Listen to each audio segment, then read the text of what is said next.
Okay, C.S. Lewis on suffering. And Microphone. oh, it's not up here. It's right there. And I'll have to get the Oh, okay, sorry. thing too. Thank you. I use the scripture here out of 2 Corinthians 1, verses 3 to 4.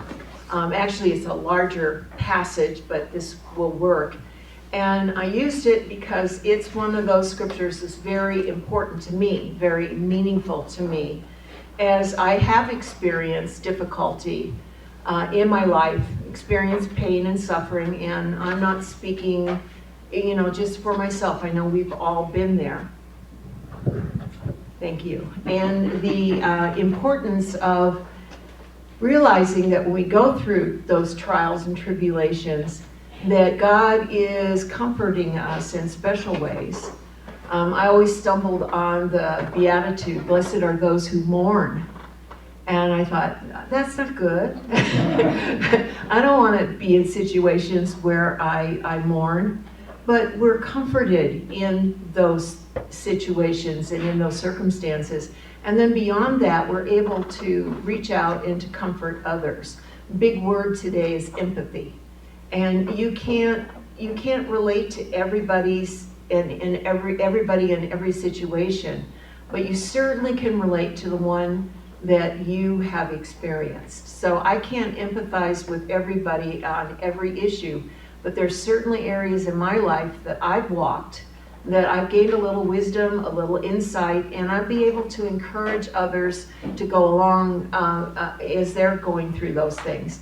The 12-step programs like Alcohol Anonymous, that's one of the important components of that therapy, is that you always have people in the room that have experienced what you're experiencing right now, and you can move forward by listening to their advice and their stories.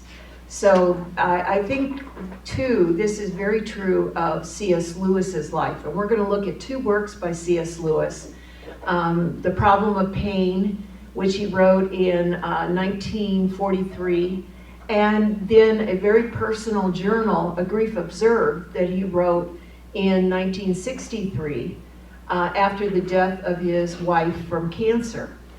And one of the things that I noted as I was studying Lewis's life, things changed as he talked about suffering.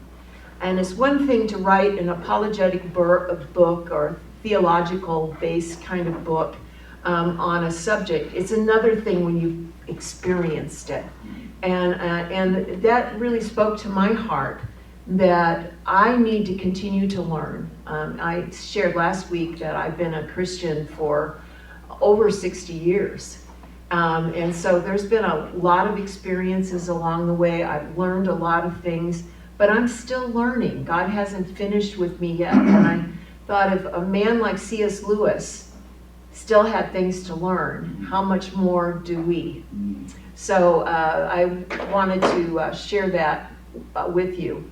And this morning when I woke up, and usually I remember things profound as I'm just waking up, and I remembered that this is probably the most famous quote by C.S. Lewis, and I hadn't put it into the slides, so I very quickly put it together. But this idea that pain is God's megaphone, but pain insists upon being attended to.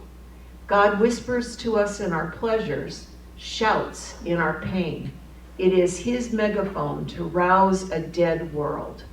So one of the great philosophical questions is, why do bad things happen to good people? And there have been books written on it, and philosophers have discussed it, and theologians have discussed it. Well, that's kind of the major idea that Lewis is trying to work with in these two works. We talked about some of this before, so recap, but I know some of you haven't been to all of them, and I don't want to overwhelm the ones that have already heard this before, but just as a recap, we have talked about the loss of his mother, Lewis's mother, of cancer when he was 9, and the subsequent loss of his father, who was unable to deal with his own grief, let alone helping with his son's loss and grief. And what Lewis's father did was to send the boys off to England to private boys' schools, and they just didn't get that fatherly attention. Now this comes back to C.S. Lewis when he's married Joy Davidman.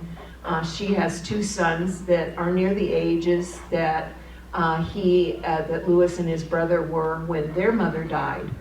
And when Davidman dies, Lewis is overwhelmed with grief, but he remembered what his experience had been as a child, and he really ministered to the boys and helped them as they processed not only the death of their mother, but about a year later, the suicide of their father.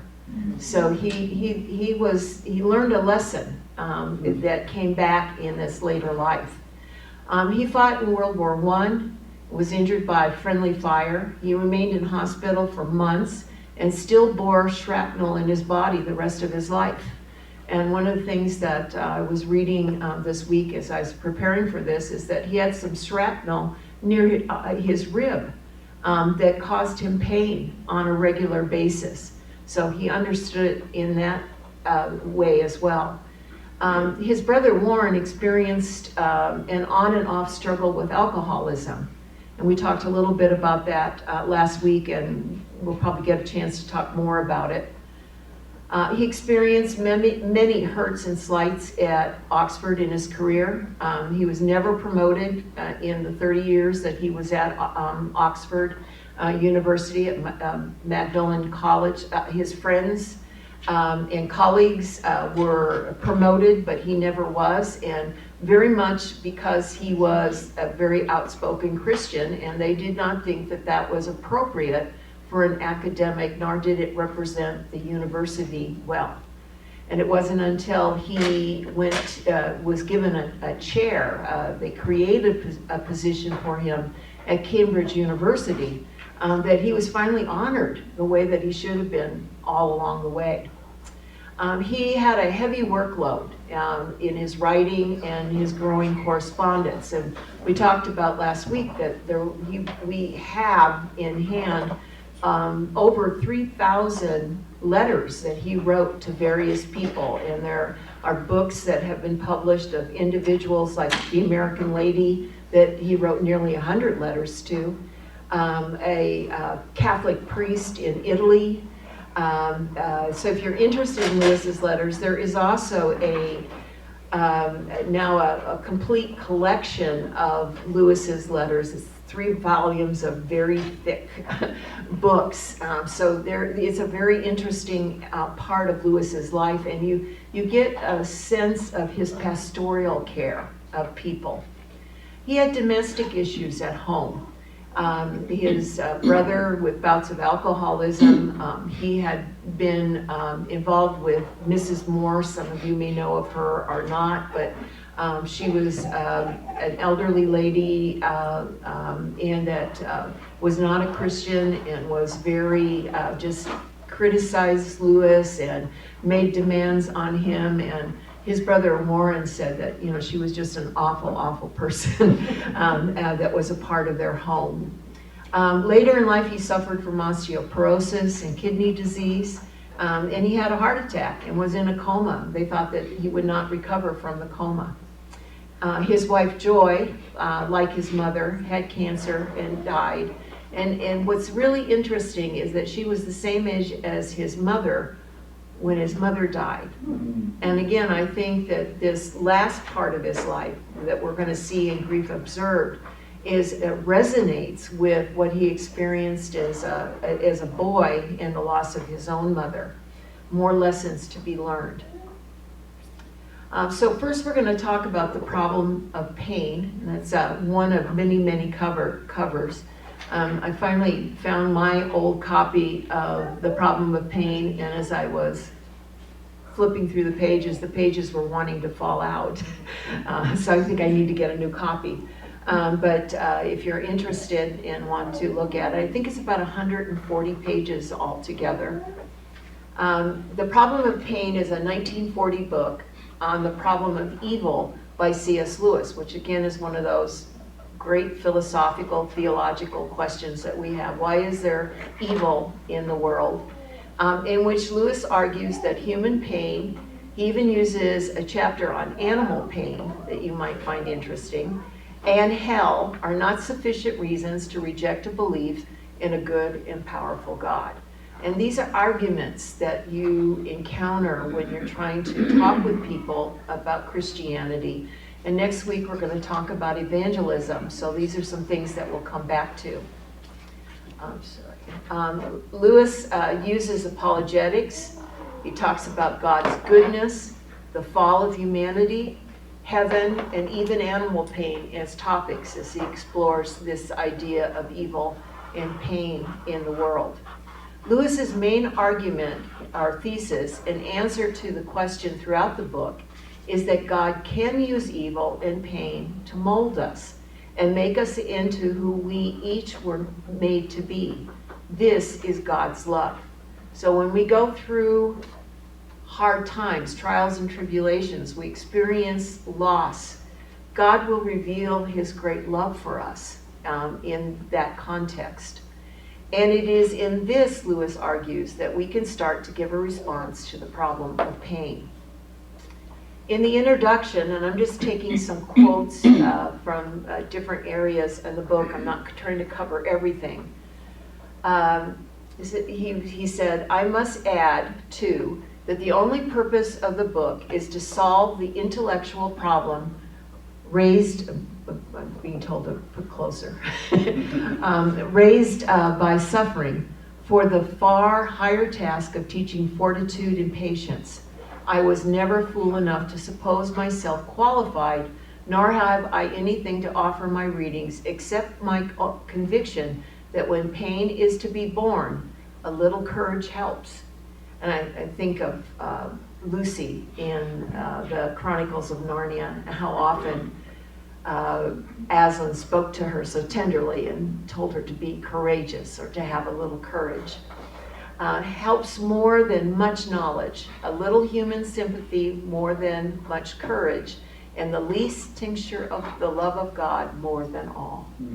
So as we face these trials and tribulations, as we deal with pain, a little courage and the love of God will help us through.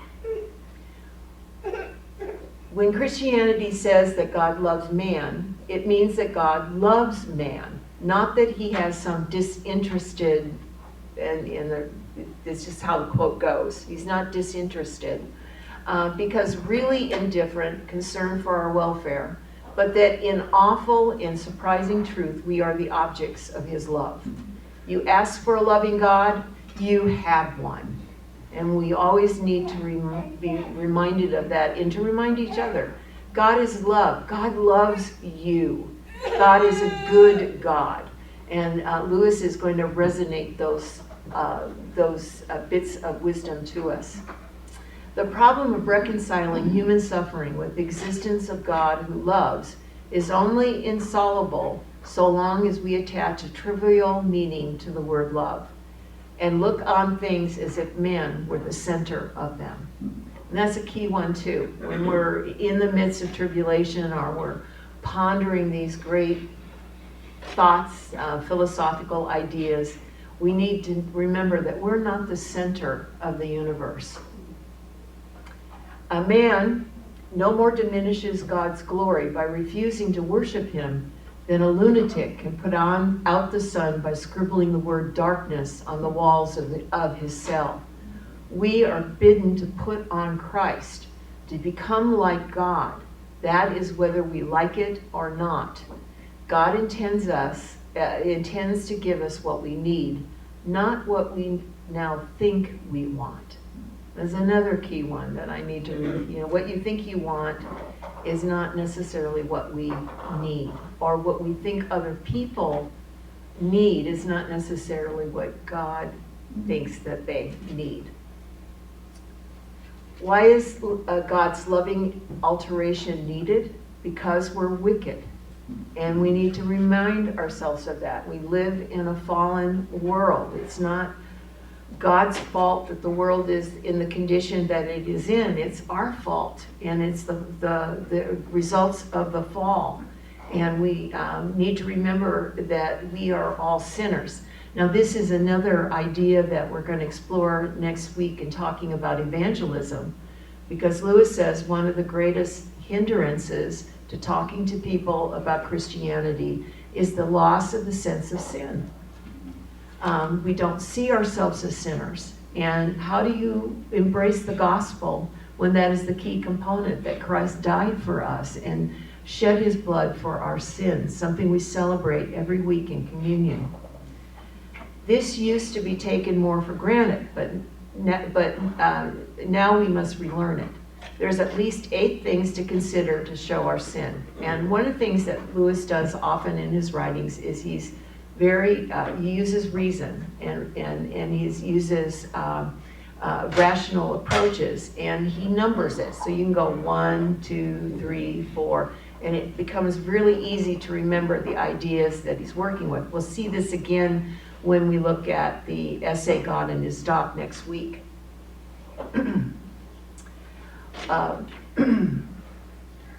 One, we can be deceived if we only look at the outside. And it's important when you're going through difficulties to be able to not just look at the external things that are happening, but to realize there's something going on in the spiritual realm as well, and in our own spirit. 2, we can think it's the system or corporate guilt and lose our personal guilt. So we can just describe it to sociological difficulties, and then not take responsibility for our own sin in it. We can have an illusion that time cancels sin. That maybe you did something a long time ago, but you're not really held accountable for it anymore because time has passed. We can believe that there's safety in numbers, as if all men doing something makes it not a sin. So it's okay to cheat on your taxes. Everybody does it, you know. That kind of idea. It's the bandwagon fallacy in logic. And as parents, if everybody jumped off the bridge, would you jump off the bridge too? That one.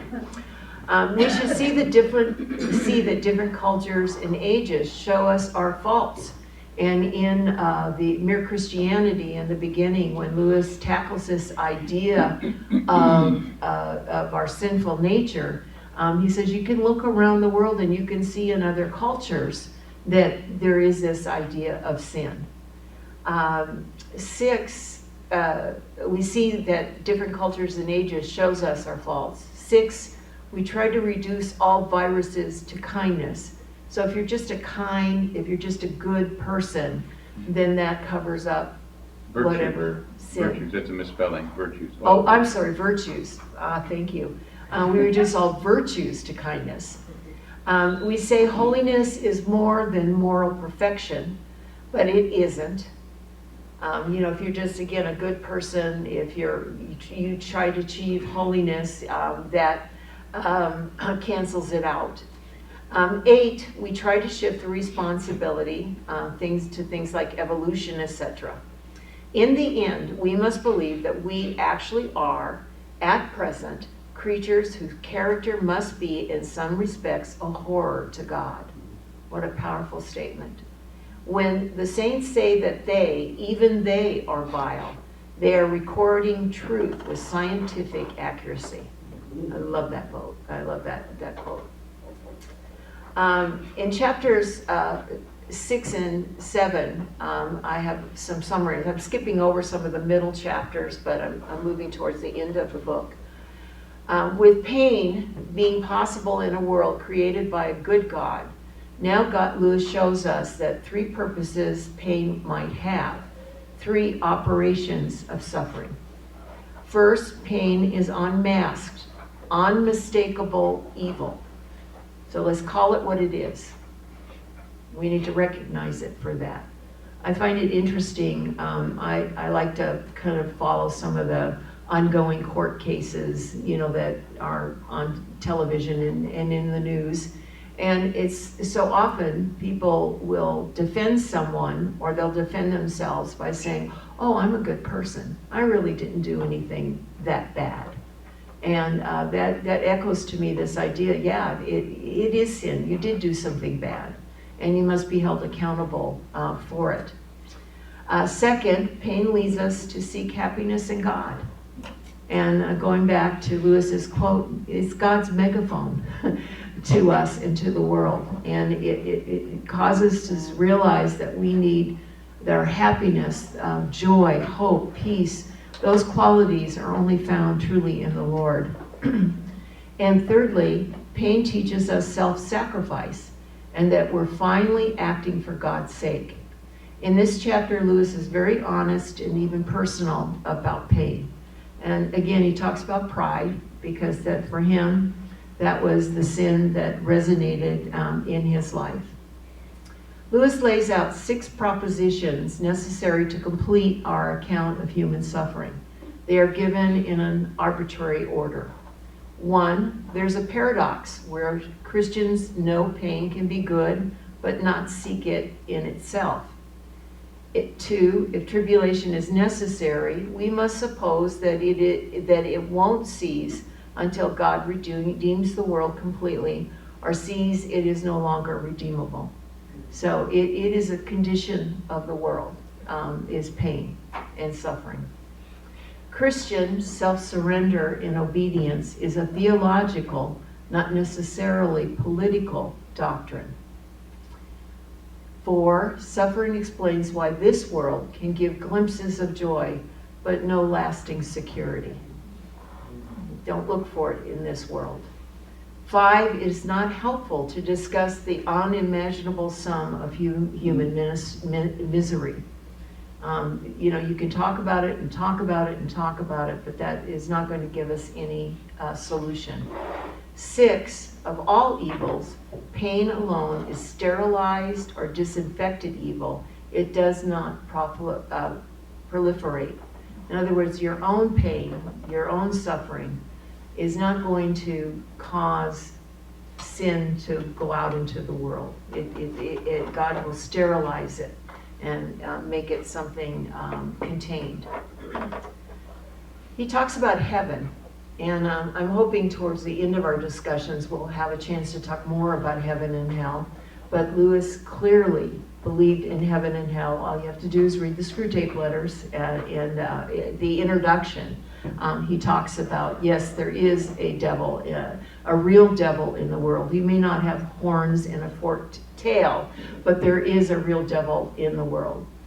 And so he says, if the sufferings of this present world are not worth comparing to glory, quoting from Romans 8:18, then Lewis argues in his book about pain, we must consider the glories of heaven. And that's the contrast. That's what we reach for. That's what gives meaning and depth to the things that we experience in this world. We cannot leave heaven out of the discussion. It's that big. Lewis talks about how we've always been searching for heaven. And I think sometimes we forget that we're pilgrims in this world. I have to remind myself of that, that we're only temporary citizens in this world, and that God is working in our lives as those pilgrims as we go through life. He discusses how God makes each of us unique, like a key for a keyhole. We are each created for God's infinite, different love. So he focuses on the individuality that we have as creatures of God. He talks about how heaven will be the combination of my God and our God. So he emphasizes this idea of community. We will all bring our own experiences, our own uniqueness, and that's what will make heaven full and complete. And finally, he discusses that heaven isn't made for us, but us for heaven. So it's a great chapter where he talks about heaven, and you might want to resonate in it. Okay, I'm going to shift to the grief observed, and I wanted to point out that there are 2 movies that have been made based on Lewis's book, Grief Observed. You may or may not have seen it. I wrote down the dates here. One was done Through the Shadowlands, the blue cover, was done in 1985, and the newer one with Anthony Hawkins and Deborah Winger was done in 1993. And I looked up on my computer and my television, and they are available, both of them. Unfortunately, they're not free right now. You can also get them in the library. But if you're interested in this aspect of life, I would really recommend you seeing one or the other. Some people have asked me, well, which is the better one? The Through the Shadowlands is truer to Lewis's words. And so you'll get more of his words. The one with Anthony Hopkins and Deborah Winger is more Hollywoodish, more romantic, but you get these wonderful pictures of Oxford and of Magdalen College, and so the setting is true. The original Shadowlands was a stage play, so the first one is closer to kind of a stage play setting, where the other one is more like a Technicolor movie. They're both really good and well acted. And the Shadowlands with Deborah Winger and Anthony Hopkins actually got a couple of Academy Award nods. So you might want to put that on your viewing list. And then 2 books that relate to this. C.S. Lewis Through the Shadowlands, The Story of His Life with Joy Davidman by Brian Sibley, is the book upon which the screenplays are based. So again, if you'd like to know a little bit more about this part of Lewis's life, that is an excellent book. And Brian Sibley does some work with the Chronicles of Narnia and some other books that he's written. He's a really good author, very readable and true to the facts about C.S. Lewis. The other one, and I know that's harder for you maybe to see on the screen, maybe not, is by our author Lyle Dorset, that we were reading his book and working with. He has had a real focus in his academic life on Joy Davidman. And he also is an expert on Lewis's poetry. So you'll see his name come up. But he wrote this book, And God Came In, which is the extraordinary story of Joy Davidman. So it's also a very good book. Okay, A Grief Observed. And we're going to have to go through these pretty quickly, so I'm going to run us through. A Grief Observed is a collection of C.S. Lewis's reflections on the experience of bereavement following the death of his wife, Joy Davidman, in 1960. The book was first published in 1961 under the pseudonym N.W. Clerk, as Lewis wished to avoid identification as the author. And it was really interesting because people kept bringing him the book, thinking it would help him in his grief, not knowing that he had written the book. Though republished in 1963 after his death under his own name, the text still refers to his wife as H. Her first name, which she rarely used, was Helen. So he wanted to kind of keep the elements anonymous. The book is compiled from 4 notebooks used by Lewis to vent and explore his grief. He illustrates the everyday trials of his life without joy, and explores fundamental questions of faith and theodicy. And it's the study, the explanation of why a perfectly good, almighty, and all-knowing God permits evil. And that, again, is a great question. A Grief Observed explores the processes undergone by the human brain and mind over the course of grieving.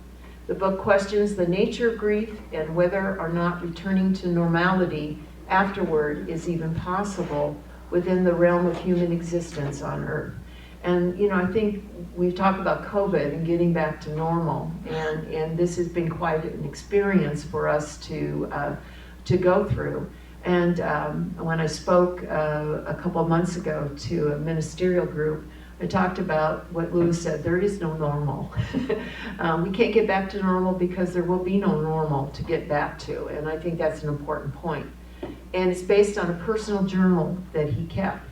Now, in my studies with C.S. Lewis, I was very honored to be able to work in the manuscript room at the Bodleian Library in Oxford, and to handle those notebooks and to read Lewis's writing in those 4 notebooks. And is probably the most dynamic and most personal encounter I had with Lewis's writings. He wrote everything with a nib pen, in ink, everything, even his books, and then they would be put into manuscript typing by his brother Warren. But having read those books was a very powerful experience for me. Extremely candid, the book details the anger and bewilderment that he felt towards God after Helen's death, as well as his impressions of life without her. And I think one component of grief, of going through trials and tribulations, is anger. I know, and I'm a person that gets angry. You can put the blame in various places. You can kick the dog, we talk about that. But ultimately, if you really work through your grief, your anger is directed at God and asking the very questions that Lewis is asking here about the problem of pain, about evil in the world, and why do I have to suffer? So I think one of the things that I take away from reading A Grief Observed is Lewis is so honest about that anger and kind of shaking his fist at God and saying why, but he works through it. And I've often thought that if I don't say it out loud, God doesn't know what it is that I'm really feeling. He knows. and we just need to be honest with God as we walk with him. The period of his bereavement was marked by a process of moving in and out of various stages of grief and remembrance, and it becomes obvious that it heavily influenced his spirituality. There are considered 5 stages of grief: denial, anger, bargaining, depression, and acceptance. All are evident in this poignant and highly personal writing.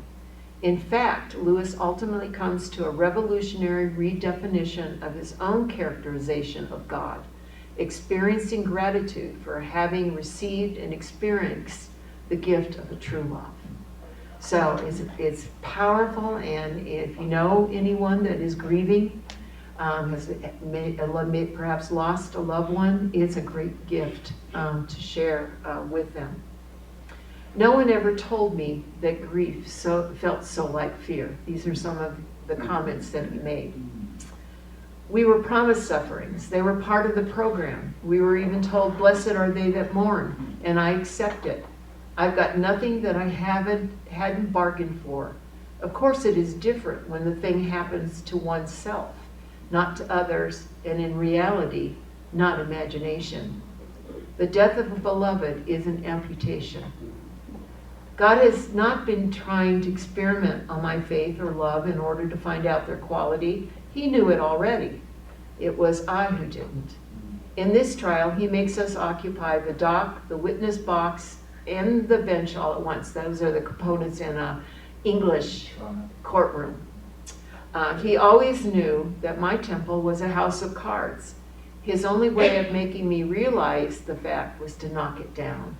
And sometimes when God is dealing with us in these areas and we really open up and allow him to come in and to do what he wants to do, it's a very painful process, and it reveals how fragile our faith has been all along. When you are happy, so happy you have no sense of needing him, so happy that you are tempted to feel his claims upon you as an interruption, if you remember yourself and turn to him with gratitude and praise, You will be, or so it feels, welcomed with open arms. But go to him when your need is desperate, when all other help is vain, and what do you find? A door slammed in your face, and a sound of bolting and double bolting on the inside. And after that, silence. Sometimes it feels like that when we go to God. And Lewis, that was his experience. You never know how much you really believe anything until its truth or falsehood becomes a matter of life and death to you. It is easy to say you believe a rope to be strong and sound as long as you are merely using it to cord a box. But suppose you had to hang by that rope over a precipice. Wouldn't you then first discover how much you really trusted in it? Talk to me about the truth of religion, and I'll listen gladly. Talk to me about the duty of religion, and I'll listen submissively. But don't come talking to me about the consolations of religion, or I shall suspect that you don't understand. And so often we feel like people just give us pat answers. And that's not what we want to hear in that time of struggle. I thought I could describe a state, make a map of sorrow. Sorrow, however, turns out not to be a state, but a process. My idea of God is not a divine idea. It has to be shattered time after time. He shatters it himself. The time when there is nothing at all in your soul except a cry for help may be just the time when God can't give it. You are like the drowning man who can't be helped because he clutches and grabs. Perhaps your own reiterated cries deafen you to the voice you hoped to hear. Knock, and it shall be open. But does knocking mean hammering and kicking the door like a maniac? How many of you, have been in those places? When I lay these questions before God, I get no answer, but a rather special sort of no answer.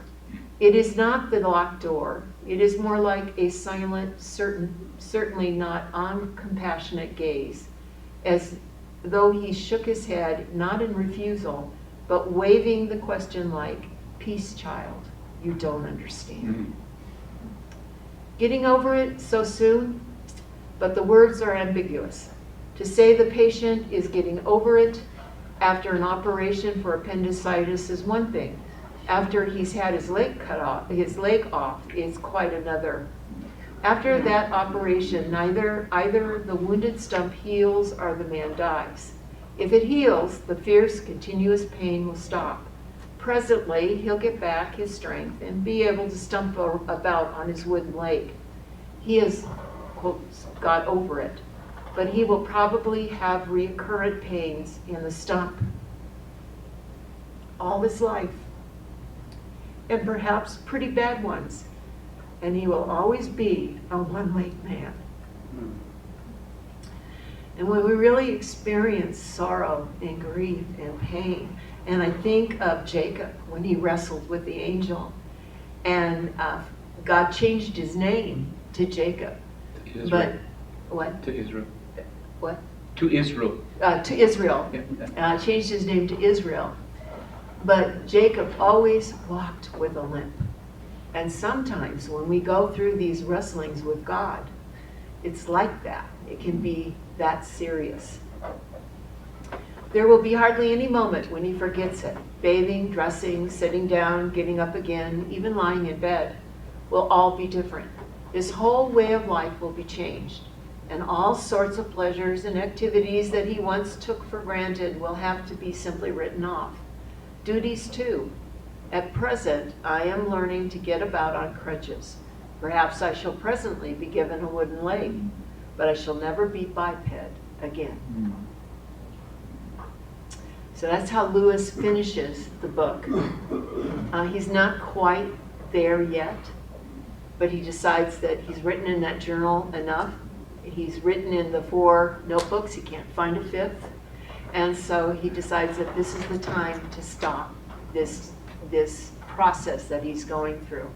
And he does continue to grow and heal, but it's a powerful book. Tears. As many times as I've taught it and talked about it, it always moves me to tears and reminds me that God is a God of love and that He is with us and He will teach us and He'll give us wisdom, and out of those things we will comfort others. Yeah. Next week, evangelism, the end. Thank you.